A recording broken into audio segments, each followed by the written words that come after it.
al diputado federal de Morena por Jalisco, Hamlet Almaguer, que se enlace con nosotros a esta hora para hablar precisamente de esta situación. Hamlet, te mando un abrazo. ¿Cómo estás, diputado?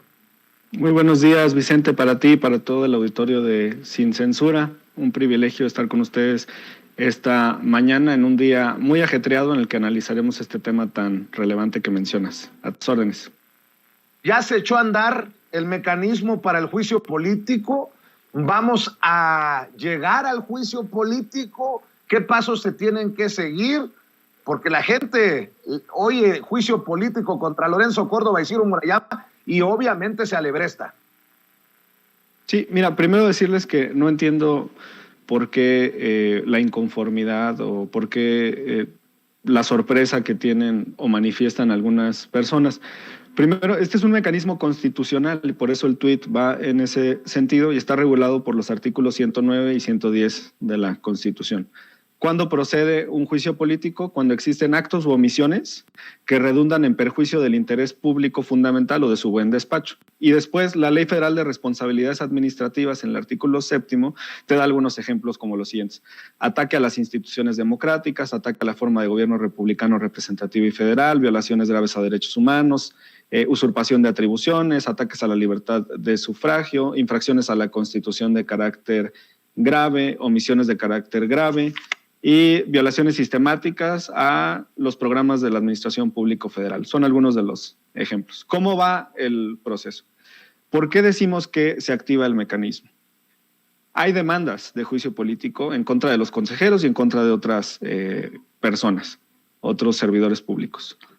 Mientras no se instale la comisión, la subcomisión de examen previo de esta Cámara de Diputados, todas esas demandas se almacenan en la Secretaría General de la Cámara y llevan ellos el control, arman los expedientes, pero no se puede mover, digamos que están archivadas en un cajón esas demandas y eso no es lo que quiere la Constitución ni lo que quiere la ley. La subcomisión de examen previo entonces se instalará hoy a las 16 horas. Me siento muy honrado de pertenecer a ella. Solamente 14 legisladores de 500 formamos parte de esta subcomisión y quiero decirte que me siento muy honrado además por los perfiles que existen del lado de Morena. Está, por ejemplo, Juan Ramiro Robledo, que es el presidente de la Comisión de Puntos Constitucionales, quien ya fue diputado, senador, presidente del Tribunal de Justicia Administrativa del Estado de San Luis Potosí, catedrático, el exgobernador y doctor en Derecho, Leonel Godoy, el expresidente de la Cámara de Diputados y expresidente de la Comisión de Puntos Constitucionales, Julio César Moreno, y, por ejemplo, del lado del PAN, hasta la lista que enviaron estaban Espadas y Lisbeth Mata, había un legislador del PRD, Guacuz, la diputada Mejía de Movimiento Ciudadano, el diputado Moreira del PRI y el diputado Fernández Noroña del PT. Entonces, hay liderazgos importantes en esta comisión y además hay perfiles muy técnicos y yo estoy seguro que vamos a desarrollar este análisis con toda responsabilidad. La norma, la Ley Federal de Responsabilidades de los Servidores Públicos, nos da 30 días hábiles para llevar a cabo el análisis de estas demandas de juicio político en la subcomisión de examen previo y después, digamos que pasa por un proceso de desahogo de pruebas, de audiencias, y es algo similar a cómo funciona un juicio en materia penal. La Cámara de Diputados es parecida a la Fiscalía, es el órgano que instruye y acusa, es el órgano acusador, y el Senado de la República es el jurado que emite la sentencia. Entonces está en dos fases, una ante nosotros en la Cámara de Diputados y otra ante la Cámara de Senadores. Entonces, en cuanto a tu pregunta, hoy por fin cuando se instale esta subcomisión, lo cual también ha sido celebrado por el PAN, por el diputado Triana, vamos a tener por fin la oportunidad de analizar estas demandas de juicio político y por esa razón, porque ya vamos a entrar al análisis de las demandas, decimos que ya se activó el mecanismo de juicio político en contra de los consejeros. Vicente. Hamlet, disculpa que haga un paréntesis al hablar de estos personajes, pero creo que de alguna manera está relacionado porque solo es cuestión de tiempo para que griten que también Ciro Murayama y Lorenzo Córdoba son perseguidos políticos de Morena y del presidente. Fíjate que acabo de presentar un audio de Sandra Cuevas, quien entraba retadora a la audiencia en el reclusorio norte diciendo que estaba preparada. entró a la audiencia en la que un juez iba a determinar si se le vinculaba o no a proceso por las denuncias en su contra de abuso de autoridad y robo. Bueno, pues les informo de último minuto que Sandra Cuevas, quien ayer había pedido licencia, la alcaldesa suspendida en Cuauhtémoc había pedido licencia ayer, es vinculada a proceso por abuso de autoridad, robo y discriminación contra 2 mandos policíacos. El juez ratifica la suspensión del cargo como alcaldesa de Cuauhtémoc. La alcaldesa suspendida, pues, ha sido vinculada a proceso junto a 3 de sus colaboradores en la administración. Me imagino que puedes opinar, nos quieres opinar sobre esto, que, bueno, dice la oposición es persecución política y se viene el tema de Ciro Murayama y de Lorenzo Córdoba, y me imagino que por ahí va a ir también la defensa de Ciro Murayama y Lorenzo Córdoba, Hamlet Almaguer.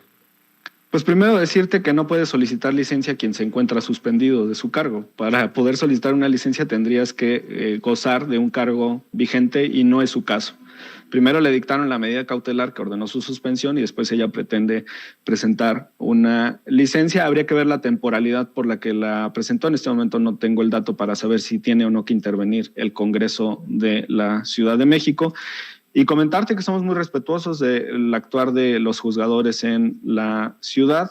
Si el juez acaba de terminar vincularla a proceso y confirmar la suspensión en el cargo, pues nosotros vamos a ser respetuosos de esa determinación y decirles que estamos utilizando o participando de vías institucionales y constitucionales, es decir, no es el Ejecutivo quien está suspendiendo a Sandra Cuevas, no es la jefa de gobierno quien la está suspendiendo, es un poder independiente, un poder autónomo, es el Poder Judicial quien está emitiendo esta determinación y entonces no entiendo por qué la inconformidad al respecto.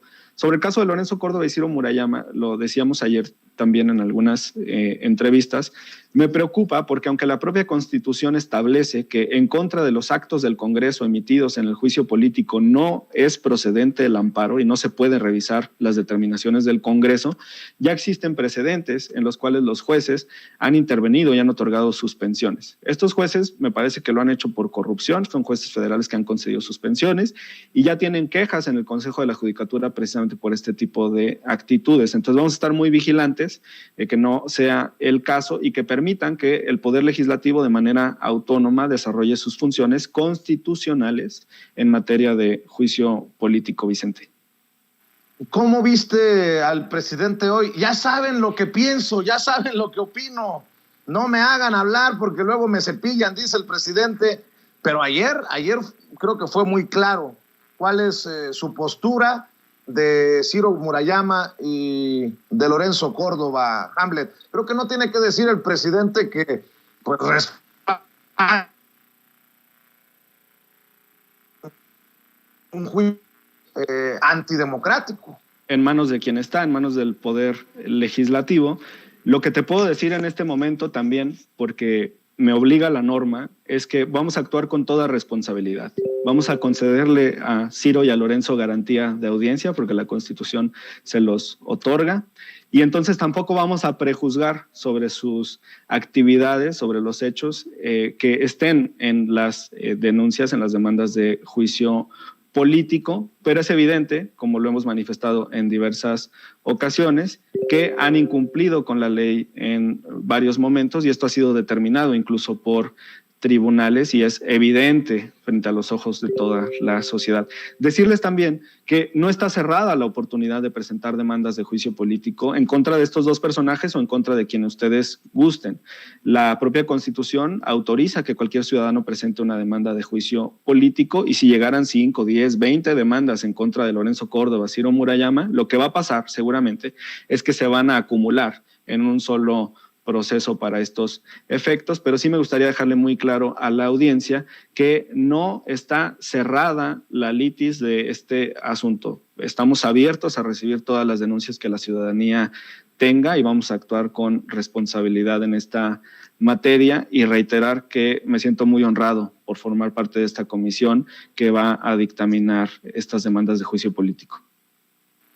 Hamlet, ustedes hace unos días habían aprobado en el Pleno de la Cámara de Diputados una iniciativa para que se le diera lectura correcta a la promoción de revocación de mandato que no fuera considerada propaganda gubernamental.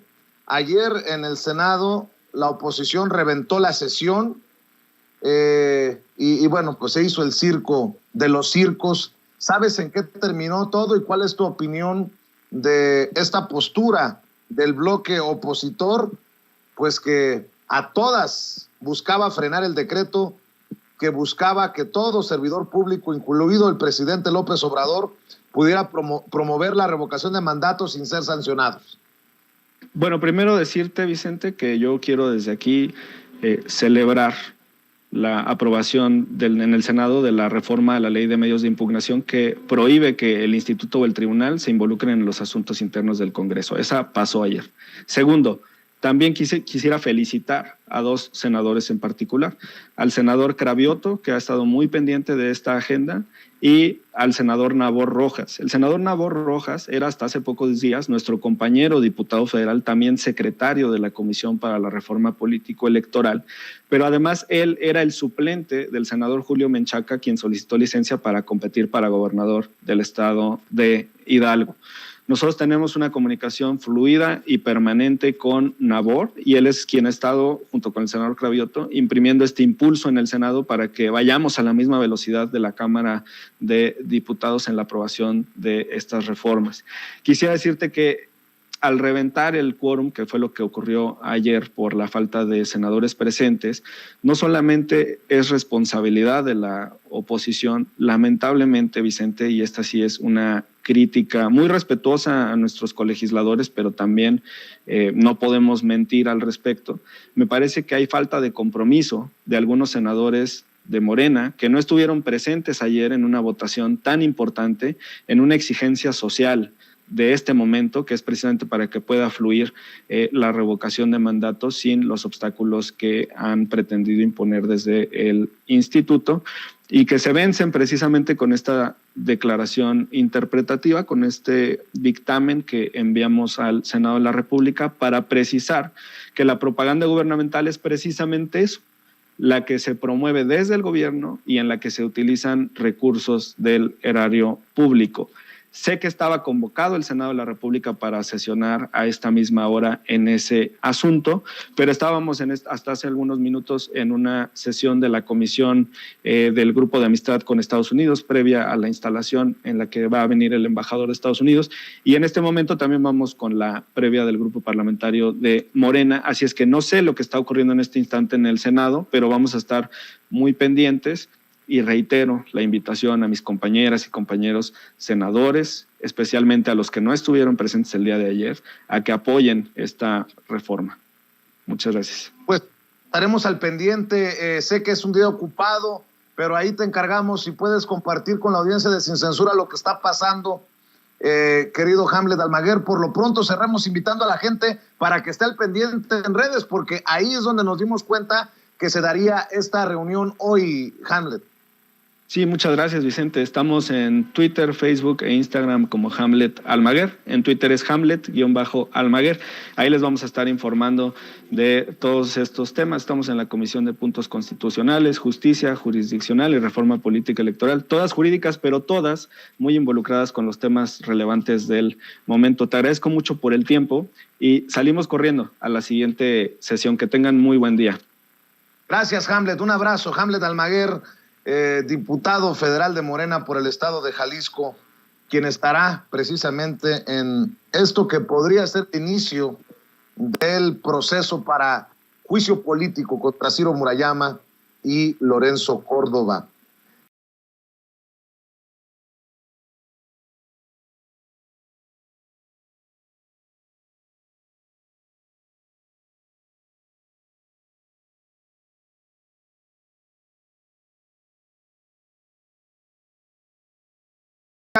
para saludar en estos momentos a nuestro querido amigo Jorge Armando Rocha, a quien respetamos y admiramos por lo que está haciendo desde sus trincheras independientes. Querido Jorge Armando, te saludo con mucho gusto. ¿Cómo estás?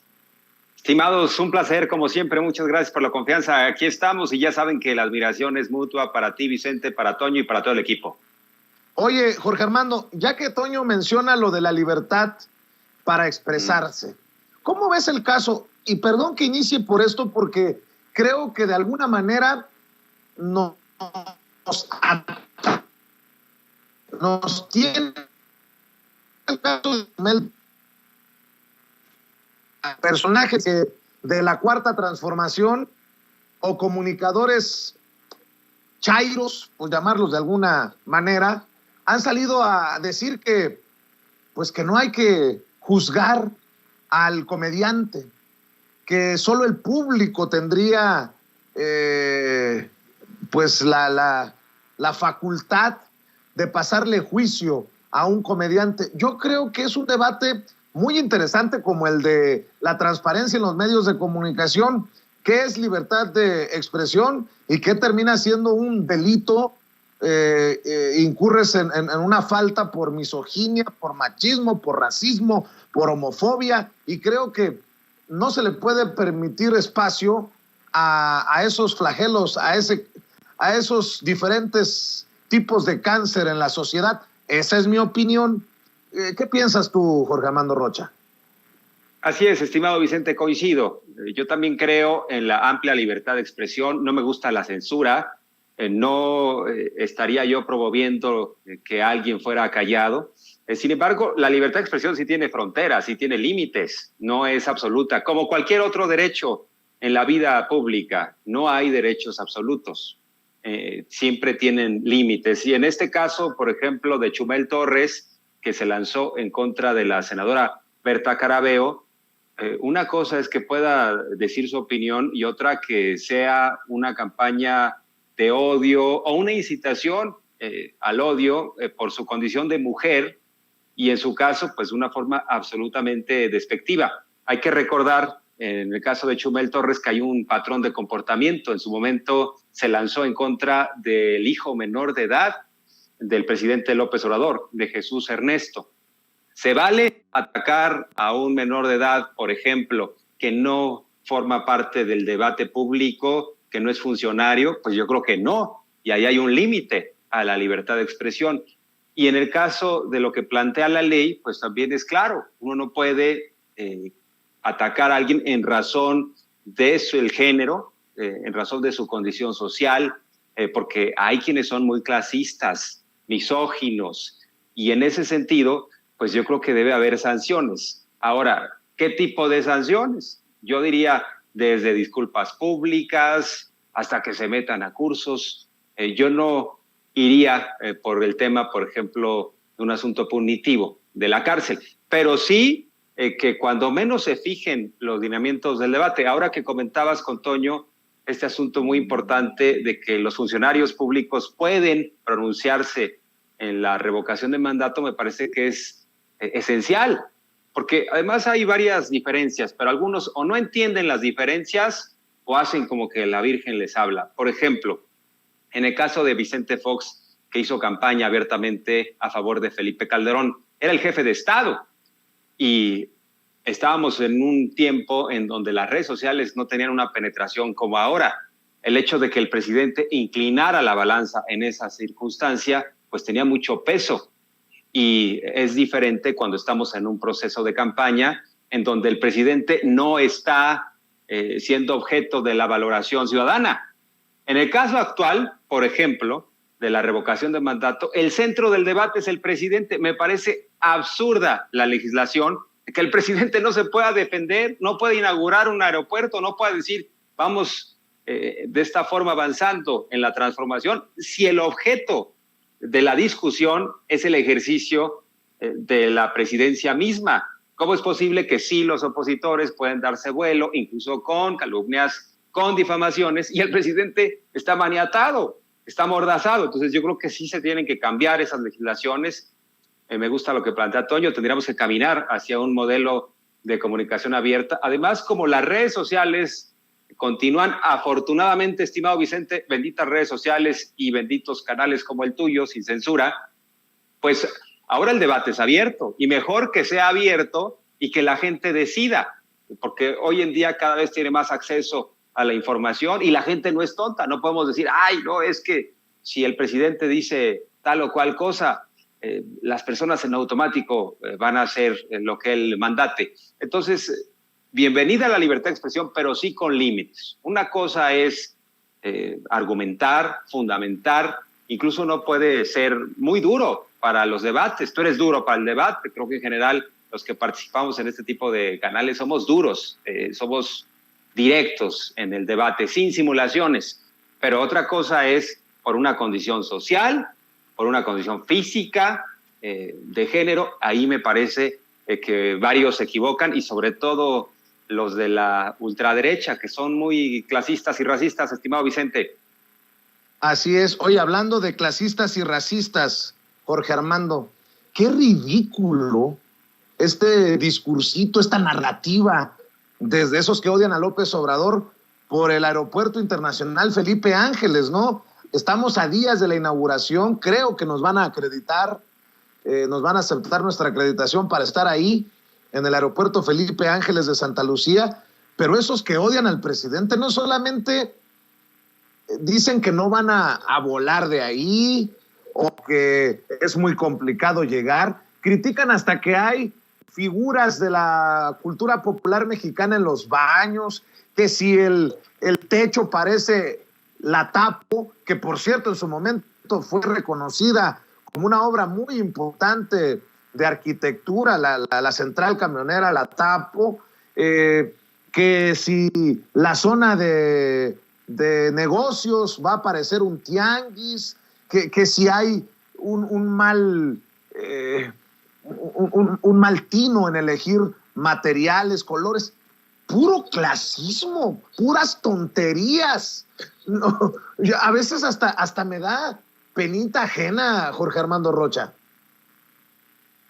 Vicente, es que llevan ya prácticamente 3 años tirados al piso, haciendo un tremendo berrinche, particularmente respecto a lo que no fue el aeropuerto de Texcoco, que ya estaba repartido el negocio. Era un gran negocio de largo plazo del peñismo y de quienes se acercaron precisamente a los tomadores de decisión en ese entonces, y bueno, pues hicieron jugosísimos contratos. Obviamente esto ya era otro más de los, podríamos decir, de las ofrendas a la corrupción, ¿no? Entonces, claro que siguen tirados en el piso, no se piensan levantar. Este último berrinche me parece ya absurdo. Ahora salieron con que es muy caro y muy tardado llegar al aeropuerto Felipe Ángeles. Ya se las pusieron bien fácil.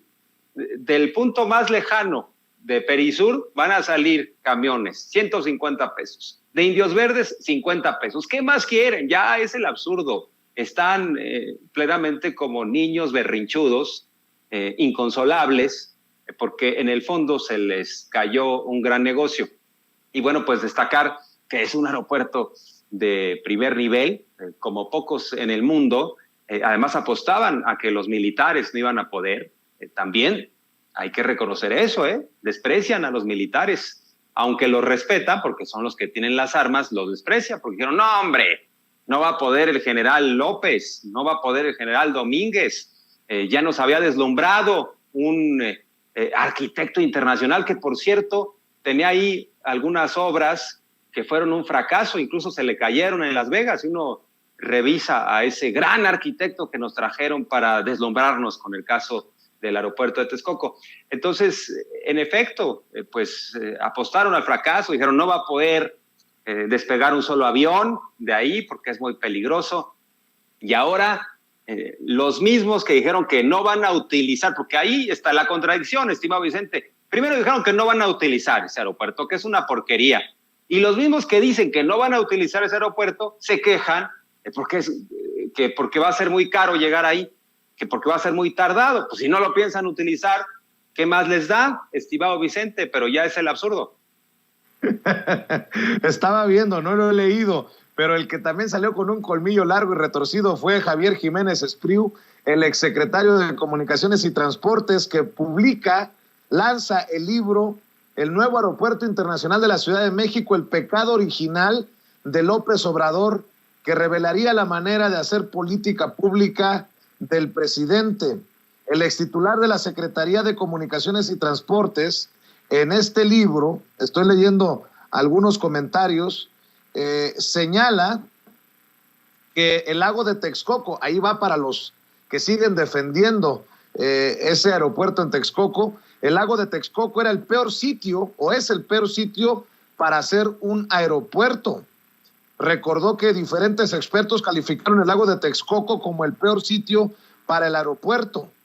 Esto debido a que la arena de la que está compuesta el suelo, llamada arena virgen, produce un suelo y subsuelo que se mueve de manera aleatoria y no simétrica. Esto quiere decir que no se mueve parejo, por lo que construir ahí una pista implicaba un enorme reto y complejidad. Esto provocó que el costo de las pistas en Texcoco fueran entre 10 y 15 veces mayor que en Santa Lucía por la cimentación compleja que se requería.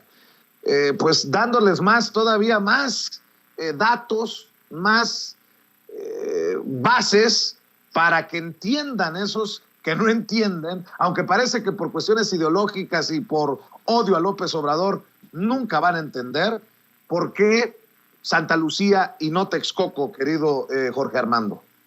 Así es, estimado Vicente. Audiencia, es que es muy necia la naturaleza, Vicente. El lago de Texcoco va a seguir siendo un lago, independientemente de que fueran a construir ahí un aeropuerto, de que estuvieran sacando el agua. El lago sigue siendo lago. Entonces estaban peleando con la naturaleza, pero no les importaba realmente la funcionalidad del aeropuerto, sino el negocio que podía implicar. Ya estaban hasta planeando un Disney y luego iban a hacer un gran negocio con los terrenos del aeropuerto actual y no les salió la jugada. Van a seguir con el dramón, estimado Vicente, pero bueno, pues les va a tocar utilizar el aeropuerto y en una de esas hasta le van a tener que agarrar el gusto, estimado Vicente. Es como aquellos que no les gustaba la escuela. Bueno, pues en algún momento, ¿no? Y le van a tener que agarrar el gusto. Oye, y leo a Quique Legorreta de nuestro equipo de producción, y por favor, Sandra Cuevas ya va con los ojos tapados a partir de hoy, y por favor también póngale la cintilla en los ojos a Jaime Rodríguez Calderón, el Bronco. Vaya momentos, y luego el PAN dice, bueno, el PRIANREDE de Claudio X González es perseguida por, bueno, hasta Monreal dice que es perseguida política Sandra Cuevas. Qué extraño que no le echen el caballo encima a Sammy, ¿no? A Samuel García, de que el Bronco, pobrecito, es un perseguido político. ¿Qué cosas estamos viendo, Jorge Armando? Así es, estimado Vicente, son muy buenos ejemplos los que pones, porque a Samuel García, el gobernador de MC Nuevo León, hasta los panistas le están aplaudiendo por la detención del Bronco. Me parece que Samuel García ha obedecido claramente a estos grupos de interés que quisieron cobrarle la factura al Bronco, tanto priistas como panistas. Lo que pasa es que el Bronco se peleó básicamente con todos. Y lo mismo que él hizo con Rodrigo Medina y lo exhibió a este exgobernador priista y lo metió a la cárcel, le pusieron también la ficha, lo mismo, o sea, le están pagando exactamente con la misma moneda. Yo no podría defender al Bronco y seguramente si le investigan bien van a encontrar cosas peores que eso de que supuestamente, porque la acusación es que habría puesto a trabajadores de Nuevo León a ayudarle a sus firmas cuando hizo el ridículo como candidato presidencial. Pero yo creo que para lo que puede hacer un gobernador como el Bronco en funciones, me parece que hasta eso es menor. Pero, a ver, si son delitos claros, que no haya impunidad. Pero obviamente Samuel García tiene una estrategia mediática, quiere quedar bien con la clase política actual en Nuevo León, es decir, se quiere fortalecer. Él que decía que no le gustaba la vieja política, pues está actuando como Salinas, o sea, el tufo salinista está ahí, es el quinazo de Samuel García, porque además, Vicente, no podemos dejar de señalar que la denuncia en contra del Bronco, por la cual está hoy en día en prisión, es de Samuel García como senador. Entonces, ¿hay o no conflicto de interés? Me parece que es clarísimo que sí, porque como senador a Samuel García no lo pelaron y mágicamente ya llega a ser el señor feudal de Nuevo León, el jefe de la fiscalía, y ya procede la denuncia. No me digan que eso no levanta la sospecha. Y bueno, pues claramente Samuel García está por encima de la fiscalía del Estado de Nuevo León, que me parece peligroso. Ni siquiera se aguantó las formas. Es un niño caprichudo con poder, Samuel García, porque se le adelantó a la fiscalía, festejó esto como si fuera el goleador en un mundial. Me parece que tendría que guardar las formas y que en todo caso se atropelló el debido proceso. Ahora, que el Bronco, si tiene que quedarse ahí, se quede los años que sean, por mí, pero no quiero dejar de señalar que no le compro la idea a Samuel García del justiciero. Y la estrategia de Samuel García es posicionarse porque quiere ser candidato presidencial de Movimiento Ciudadano. Hay que recordar que MC ha dicho, nosotros no vamos a ir con Sí por México, es decir, PRI, PAN, PRD, vamos a ir con nuestro propio candidato presidencial. Se le quiere adelantar a Alfaro, a Colosio, no le va a alcanzar para nada a Samuel García, y yo creo que hay alguien mucho más inteligente que Samuel García, y es Dante Delgado, que es perverso. Él va a buscar tener a alguien que tenga cuando menos 5 o 6 puntos porcentuales y negociar después, o sea, hacia el final con la oposición, decir, ay, que decline por ti, Samuel, por ejemplo, y esto les pueda entregar algo a la oposición, aunque no son asuntos aritméticos, no funciona así una campaña, no funciona así las preferencias, pero ellos piensan que sí. Entonces va por ahí el tema de Samuel, y rápidamente lo de Sandra Cuevas me parece que es indefendible, una mujer altanera, autoritaria. Ahí están los antecedentes, Vicente, ahí están los videos, desde que era presidenta de una organización civil que ella creó, pues llegaba ahí muy prepotente con varios funcionarios, se le ha visto ese talante, ¿no? Y ahora, pues es una acusación que proviene de 2 policías auxiliares en su contra, que dicen básicamente que lo citó en la alcaldía Cuauhtémoc, que los retuvieron más de 1 hora, los regañó, porque además ni siquiera es su facultad, porque hay que recordar que en la Ciudad de México hay un mando centralizado, es decir, los alcaldes coadyuvan, pero no tienen una injerencia absoluta en lo que sucede en el tema de seguridad pública. Entonces tendría que coordinarse con ellos, no regañarlos. Los trató de forma muy despectiva, les dijo, yo les pago, o sea, como si fuera su dinero. Es bastante mentirosa, altanera. Se le está acusando también de robo porque les habrían quitado ahí sus aparatos para mantenerlos incomunicados.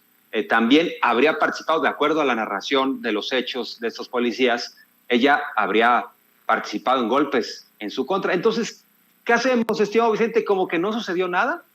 Eso están defendiendo hoy en día los opositores que ya fueron ahí a acompañar a Sandra Cuevas. Por cierto, el Poder Judicial, que es independiente, una jueza ha determinado que continúe suspendida de sus funciones en tanto se resuelve el asunto de fondo. Pero eso están defendiendo los opositores en la Ciudad de México, que haya impunidad solo por el hecho de ser opositor, si no ya te conviertes en perseguido político. Yo creo que no debería ser así. Entonces están pidiendo un cheque en blanco, están pidiendo impunidad para todos ellos. Pueden hacer y deshacer, pueden ser delincuentes en cualquiera de las alcaldías opositoras, y la Fiscalía de la Ciudad de México no podría meterse porque si no van a decir que son perseguidos políticos. Pero está pasando algo similar de lo que sucedió con la línea 12 del metro, que fueron a hacer campaña. Me parece que están haciendo ahora campaña los opositores con este asunto de Sandra Cuevas. Dime quién te defiende y te diré quién eres. La defiende Ricardo Monreal. Dice, es mi amiga. Ah, y por cierto, la defiende a pesar de que abiertamente el presidente López Obrador señaló que Sandra Cuevas es mentirosa, porque puso la entrevista que le dio a Milenio, en donde asegura que López Obrador y Sheinbaum desaparecen a periodistas. Yo creo que ni Loret se atreve a decir eso tan claro. Me parece que es una absoluta mentira lo que plantea Sandra Cuevas, manipuladora. es asesorada por Carlos Alarraqui, que dice lo importante para avanzar en la 4T, o más bien contra la 4T, es decir mentiras, mentiras y más mentiras. Yo creo que Carlos Alarraqui es tan buen asesor, es tan hábil como asesor, que hoy en día Sandra Cuevas está suspendida de sus funciones y todavía le está pagando a Alarraqui por esa asesoría. No, pues qué buen asesor, qué buen asesor. O sea, está rompiendo el récord de esa alcaldesa de pocos meses y ya está metida en severos líos, y luego salió con esta excusa, Vicente, que me parece infantil. A mí me dio mucha risa, en serio, me carcajé cuando escuché que Sandra Cuevas le dijo a Adela Micha, ya en este control de daños, porque primero había dicho que no es cierto que había aventado pelotas con billetes de 500 pesos, después salió huyendo de la Cámara de Diputados cuando reporteros le insistieron sobre el tema, dijo, no voy a hablar de eso, sino de que soy perseguida política. Bueno, me carcajé cuando le dijo a Adela Micha que la verdad fue que ella estuvo muy conmovida porque de forma espontánea llegaron los habitantes de Cuauhtémoc a arroparla, y entre ellos varios niños y niñas, y que resulta que ella tenía en su oficina unas pelotas. O sea, como es común que los alcaldes y alcaldesas guarden ahí pelotas en las oficinas por cualquier cosa, ¿no? Por si se ocupa. Entonces fue y de forma creativa se le ocurrió sacar de su dinero, de su bolsillo, o sea, no de la alcaldía, no le metió mano al dinero del presupuesto, y pegó esos billetes y las pelotas se las aventó a unos niños allá abajo. Y yo digo, sí es cierto, unos niños con bigotito, ya se veían bastante mayorcitos esos niños que tomaron las pelotas con billetes de 500, estimado Vicente. Ay, mi querido Jorge Armando, hoy sí me has hecho reír. Me has hecho reír bastante. Oye, Jorge Armando.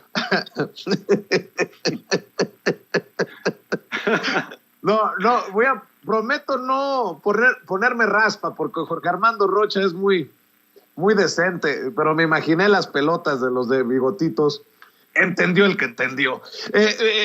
Mi querido Jorge Armando, a ver, no sé si tengas tiempo, pero hay unos temas buenísimos. ¿Tienes tiempo para unos 2, 3 temas más? Si quieres, nos aventamos otros 2 temas, estimado Vicente. Órale. Oye, ahora resulta que el presidente Andrés Manuel López Obrador no solamente tiene la culpa por la violencia en México, sino tiene la culpa porque en el calendario febrero tiene 28 días. No estoy exagerando.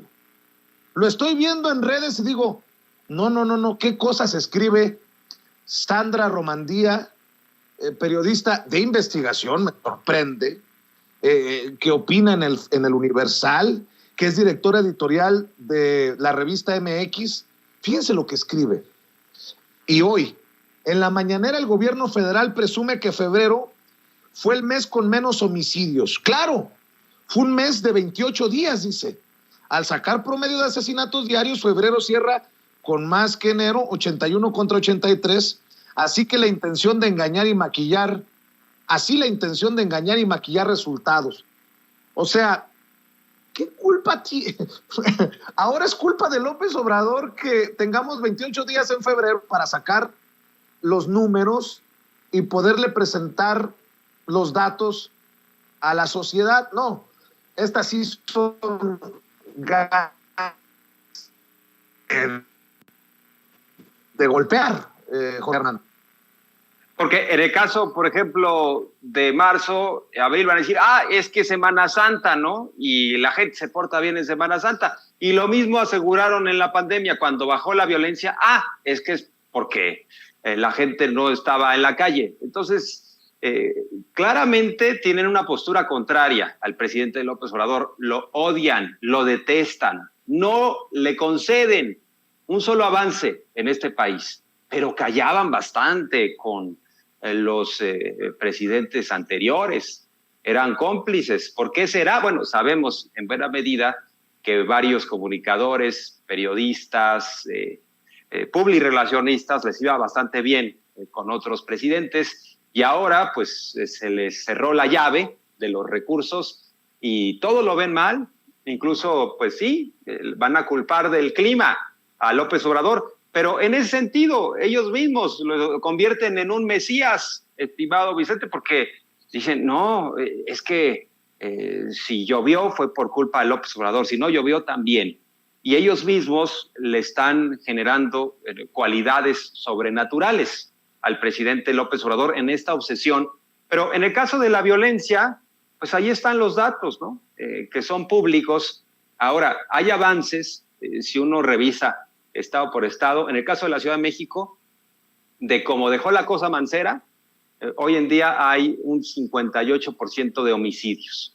O sea, prácticamente estamos hablando de antes se cometían 5 homicidios diarios en la capital del país y ahora 2. Ahora, hay otro punto central, estimado Vicente, que los homicidios dolosos son competencia de los gobiernos estatales, resolverlos.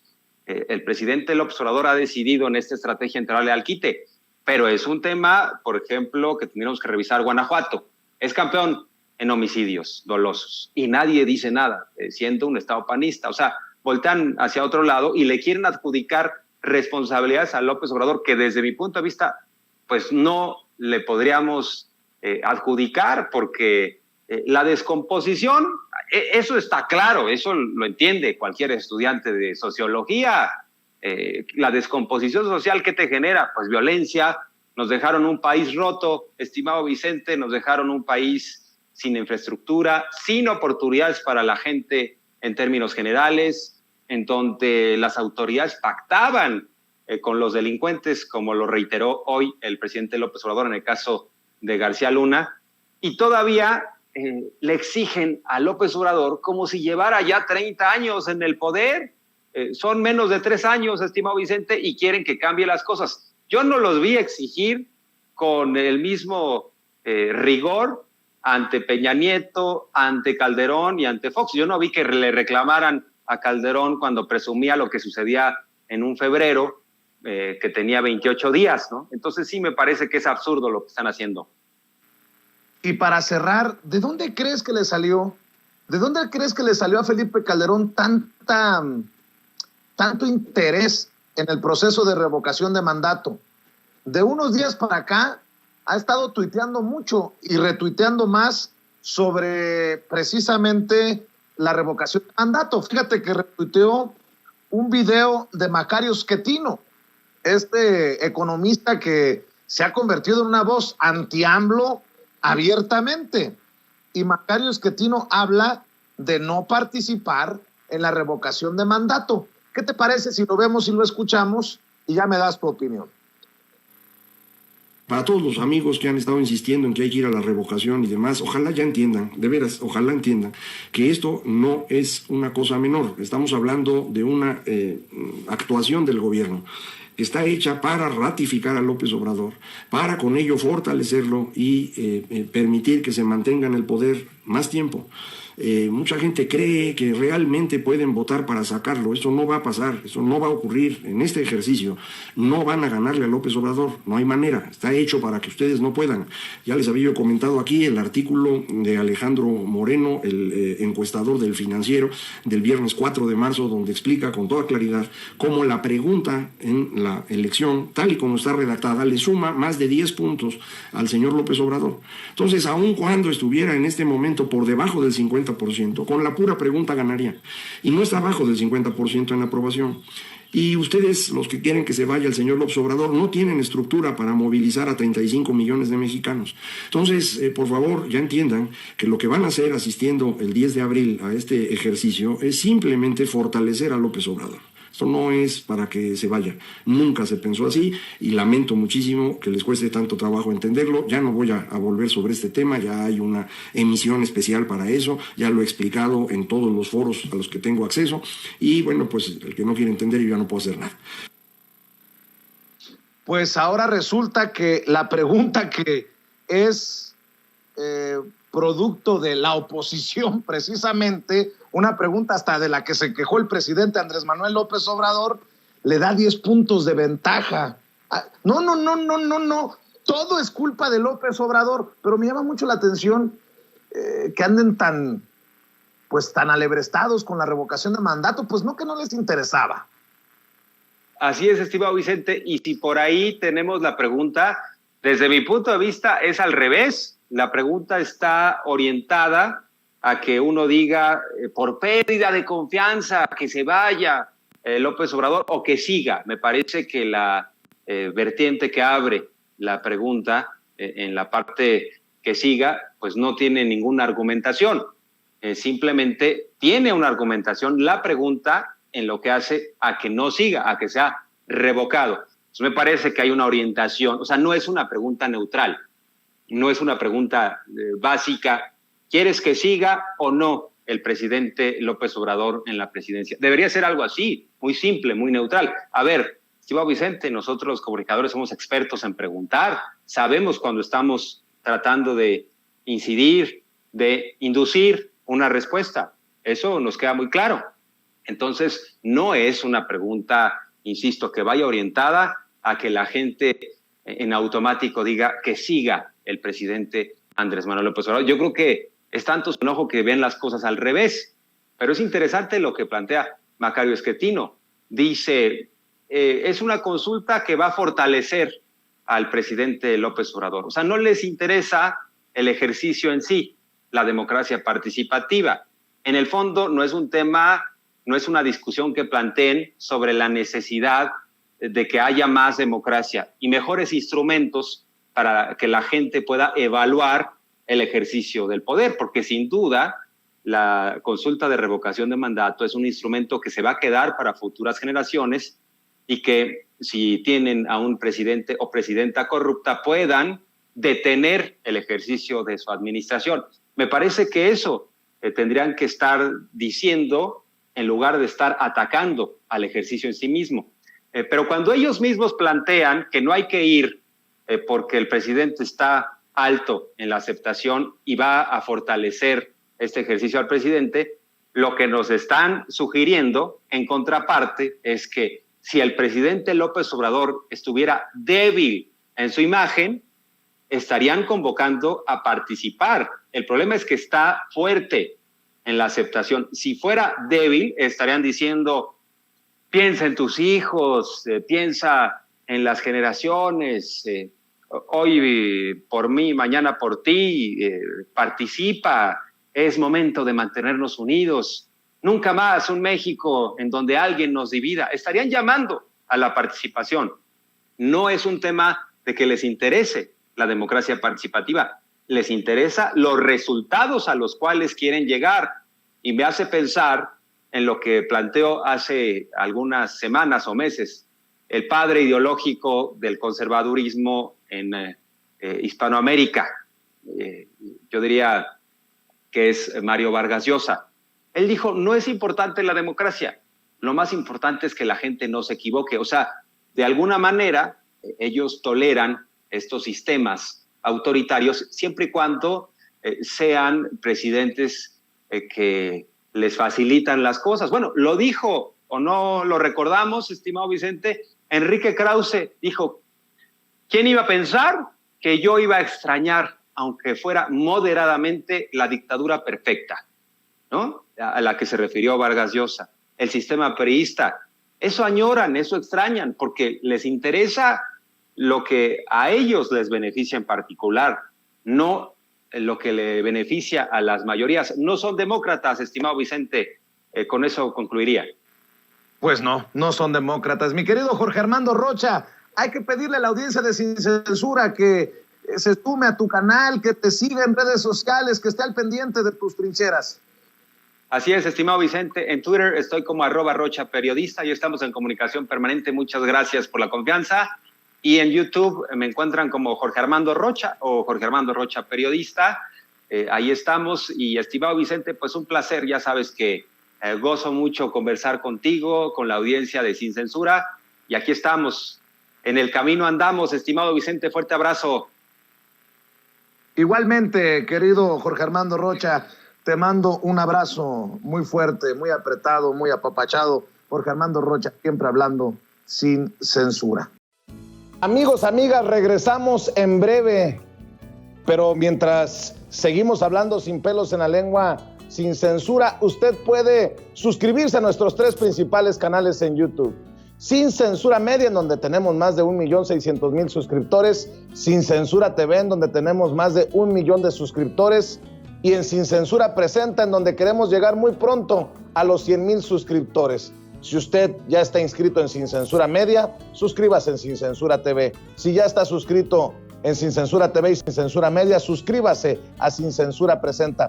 Recuerde que es gratis, no tiene que sacar un solo centavo de su bolsillo para apoyarnos. Dele clic en la campanita para que los señores y señoras de YouTube envíen las notificaciones cuando estemos transmitiendo en vivo y en directo o estemos subiendo videos.